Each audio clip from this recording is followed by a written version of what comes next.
राधे राधे प्रिय भक्तों, श्री कृष्ण दासी शिवन्य चैनल में एक बार फिर से आपका स्वागत है। और आज की वीडियो है संकट चौथ की पूजा के बारे में। तो आज मैं आपको इस खास वीडियो में बताने वाली हूँ कि संकट चौथ की पूजा इन चीज़ों के बिना अधूरी रहती है। तो आज मैं पूजा की सामग्री भी आपको बताने वाली हूँ, उसे भी नोट कर लें पूजा होने के पहले। और 9:05 पर चंद्रोदय का टाइम है, इसलिए वीडियो मैं तुरंत ही आपको भेज रही हूँ ताकि आप लोग इसका उपयोग कर सकें।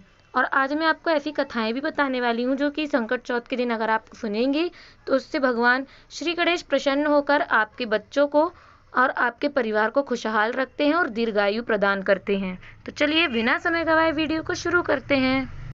तो जैसे कि आप लोगों को पता ही है कि हर माह में 2 चतुर्थी होती हैं।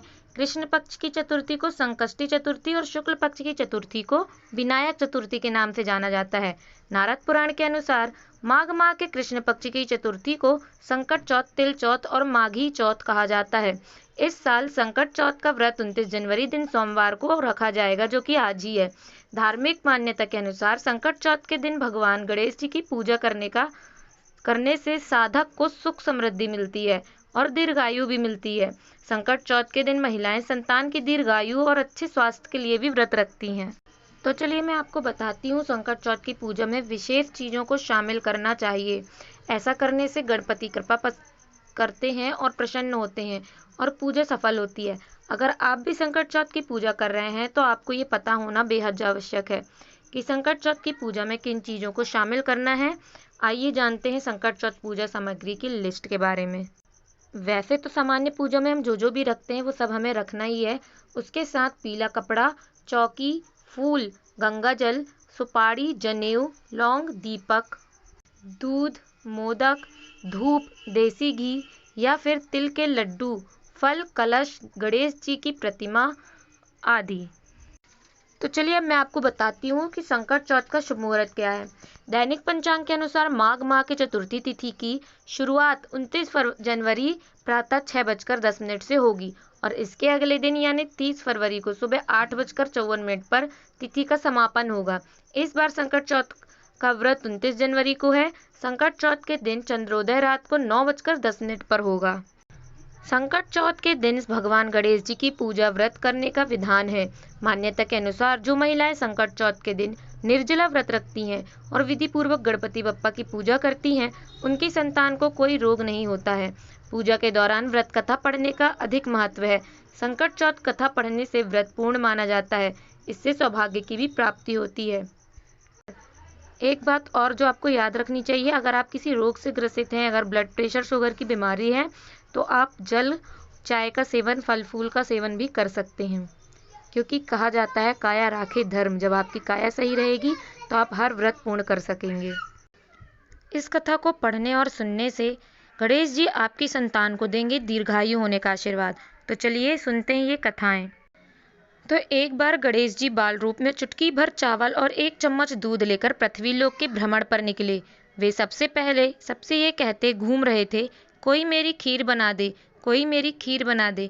लेकिन सबने उनकी बात पर ध्यान नहीं दिया। तभी एक गरीब बुढ़िया उनकी खीर बनाने के लिए तैयार हो गई। इस पर गणेश जी ने घर का सबसे बड़ा बर्तन चूल्हे पर चढ़ाने को कहा। बुढ़िया ने बाल लीला समझते हुए घर का सबसे बड़ा भगोना उस पर चढ़ा दिया। गणेश जी के दिए चावल और दूध भगोने में डालते ही भगोना भर गया। इस बीच गणेश जी वहां से चले गए और बोले, अम्मा जब खीर बन जाए तो बुला लेना। पीछे से बुढ़िया के बेटी की बहू ने एक कटोरी खीर चुराकर खा ली और एक कटोरी खीर छिपाकर अपने पास रख ली। अब जब खीर तैयार हो गई तो बुढ़िया माई ने आवाज लगाई, आजा रे गणेशा, खीर खा ले। तभी गणेश जी वहां पहुंच गए और बोले कि मैंने तो खीर पहले ही खा ली। तब बुढ़िया ने पूछा कि कब खाई, तो वो बोले कि जब तेरी बहू ने खाई तभी मेरा पेट भर गया। बुढ़िया ने इस पर माफ़ी मांगी। इसके बाद जब बुढ़िया ने बाकी बची खीर का क्या करें इसके बारे में पूछा तो गणेश जी ने उसे नगर में बांटने को कहा और जो बचे उसे अपने घर की जमीन में गड्ढा करके दबा दें कहा। और फिर अगले दिन जब बुढ़िया उठी तो उसे अपनी झोपड़ी महल में बदली हुई और खीर के बर्तन सोने जवाहरातों से भरे मिले। गणेश जी की कृपा से बुढ़िया का घर धन दौलत से भर गया। हे गणेश जी, जैसे बुढ़िया को सुखी किया वैसे सबको खुश रखें। अब जानते हैं संकट चौथ व्रत की दूसरी कथा। किसी नगर में एक कुम्हार रहता था। एक बार जब उसने बर्तन बनाकर आवा लगाया तो आवा नहीं पका। हार कर वह राजा के पास जाकर प्रार्थना करने लगा कि आवा पक ही नहीं रहा। राजा ने पंडित को बुलवाकर कारण पूछा तो राजा पंडित ने कहा कि हर बार आवा लगाते समय बच्चे की बलि देने से आवा पक जाएगा। राजा का आदेश हो गया। बलि आरंभ हुई। जिस परिवार की बारी होती वह परिवार अपने बच्चों में से एक बच्चा बलि के लिए भेज देता। इसी तरह कुछ दिनों बाद संकट के दिन एक बुढ़िया के लड़के की बारी आई। बुढ़िया के लिए वही जीवन का सहारा था, लेकिन राजा आज्ञा के आगे किसी की भी नहीं चलती। दुखी बुढ़िया सोच रही थी कि मेरा तो एक ही बेटा है, वह भी संकट के दिन मुझसे जुदा हो जाएगा।